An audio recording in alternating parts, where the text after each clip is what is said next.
Welcome to the Captain and Casey Show. This is the Captain and Casey Show. It's one of skateboarding's first TV talk shows. It ran all throughout the first decade of the 2000s on the action sports television channel Fuel TV. You turn now to more Fuel TV on Fuel TV. Over this time, it eventually became the go-to TV channel for many young skaters across the states. And Casey and the Captain were at the center of that success for years. Casey, Captain, Fuel TV. Before the tragic recent passing of Chris Casey, one of the co-hosts of the show, we had spoken with him, along with several other of the key players that created that show, to take a look back on the early days of Fuel, to find out what it got right and what eventually led to its demise. And what we found is a story about skating's golden era on television and how two funny guys from St. Louis popularized a new form of skate media. Captain, we'll be right back.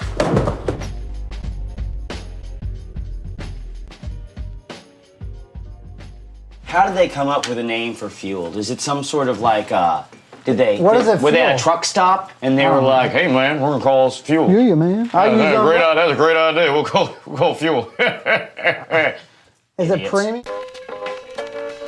By 2003, skating, surfing, and snowboarding were finding their foothold in American media, and the launch of a TV channel that centered around them didn't really seem unimaginable. A small group of people who had just gotten this huge bag of money from Fox were looking to do action sports in a different way. So we wanted to know who these guys even were, and what did they know about skating.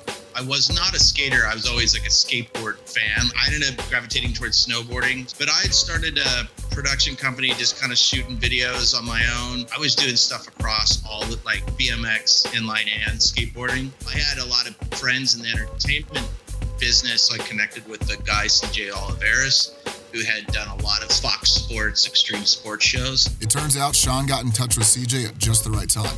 After being approached by Fox with the funding and the approval to create this action sports-centered network in 2002, CJ was looking for people to help create a channel from scratch. CJ's like, yeah, well, we go live on July 1st. And I'm like, wait a minute. It's March 1st. We didn't have a network name. We didn't have any TV shows. We had nothing. With just 4 months to come up with the channel name, the branding, the marketing materials, and shows to air, Sean started calling every contact he had to find content to bring onto the channel. Sean ended up finding what he was looking for in this short-lived talk show that had been made by a skate shop owner with his employee and a film student that turned out to be a perfect fit, and it led to the creation of one of Fuel's most memorable shows. All right, and we'd like to hit with our main man on the streets, Stanley Stanitsky. Back to you in the streets, Stanley. Here I am in a schoolyard, and as you can see, it's all locked up. And what I'm doing right now is trespassing. Look, it's like I'm sitting on a couch again. You're back in it to win it. Jeff Carlson, aka the Captain, he had been working for different outlets, editing. Matt Solomon had been filming a video publication called Logic Skate Magazine. And I remember saying to him, I was like, what if we did like a Howard Cosell Wide World of Sports setup where it was two announcers with the old powder blue jackets. We go back and forth between each segment. We interview them. Welcome to you live from the WWS Wide World of Skateboarding. Originally, it wasn't even going to be Captain. First, it was Chris and Sal Barbier. I was just like, who would look funny together? Chris Casey, this skinny little white dude, and Sal Barbier, this black dude with a bald head. Like, they look hilarious together. I would show him a clip, and then I would film them talking shit about it. After it was done, Sal was just like, dude, no way. Like, I can't say that stuff out loud. Like, that, you can't put that shit in public. Like, because he was just ruthless, you know? I was like, who else would look funny next to Chris? Captain was kind of the chubby dude. I was like, skinny dude, chubby dude. Sean Tomlin had seen this and was like, that's what I want. I want to see a show with that sort of energy, that sort of comedy, that sort of lowbrow humor, but also budget. Ahoy there! It looks like we've got some really cheap special effects. Oh, I think we were the first show. It ran 24 hours a day. They ran that thing from start to finish when they aired because they had no other shows. When pow, we're back! After finding success with the Wide World of Skateboarding, Sean got back in touch with Matt with an idea to create new episodes with the team. They hit me up like maybe 2 or 3 years later, and they were just like, you want to make a TV show? Fuel reintroduces a show for the family. Somebody to clean this up. Tom! The Captain and Casey Show, Sunday at 10:30. I think the first season we had like $12,000 to make 13 episodes. I was like, well, we can't make it look good. but we can make it look really shitty. You know, it'll make it so bad that it's good. So that's kind of like where the wood paneling and like all the campy, goofy crap came from. You got to understand at that time when Fuel came out, it was like, dude, this thing's gonna be gone in 6 months. This was like a one-time deal, like whatever. They gave us, you know, $1,000 to split or whatever it was. And we were stoked. It was beer money. On Fuel TV, you know how big our checks are?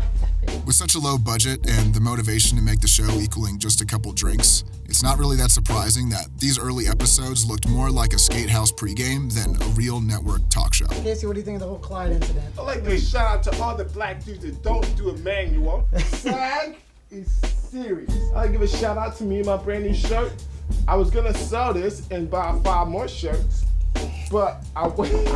The very, very first episode was season 1, episode 1, was the anti-hero team. And we had these fancy cameras that we had rented, and we were like, you need lights. So we put lights up in the ceiling, and we couldn't get anything to work. Like, we kept blowing the fuses. The anti-hero dudes show up, and it's like 6 hours until we're like ready to film. You know, it's like we can't get anything to work. In that 6 hours, we got like 12 dudes in the parking lot just pounding beers. You know, Chris is out there just drinking with them. He's the man of the people, like life of the party guy. And he ends up just getting completely hammered. And I believe I passed out next to a dumpster halfway through the filming of it.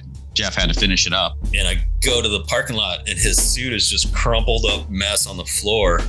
And Chris is gone. Fuel anticipated antics like this, and that's why Matt had to work with network staff videographers for the first season so that execs felt like they could make sure the show actually got made.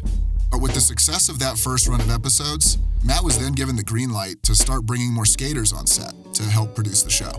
And one of those videographers was Tim Dowling, a skate filmer who ran Girls Video Department back in the day, working on Crailtab's classic 90s films. After the Mouse video, I was trying to figure out how I could eventually create opportunities outside of skateboarding. And since I was good friends with Matt, he asked if I would come on board and help him produce and shoot the Captain and Casey show. Matt was basically the face of the show, and I was responsible for the look of the show. Among the established filmers that Matt was bringing on to either work on set or contribute segments to the show, he was also taking the time to find aspiring skate filmmakers to give them the opportunity to get their work seen.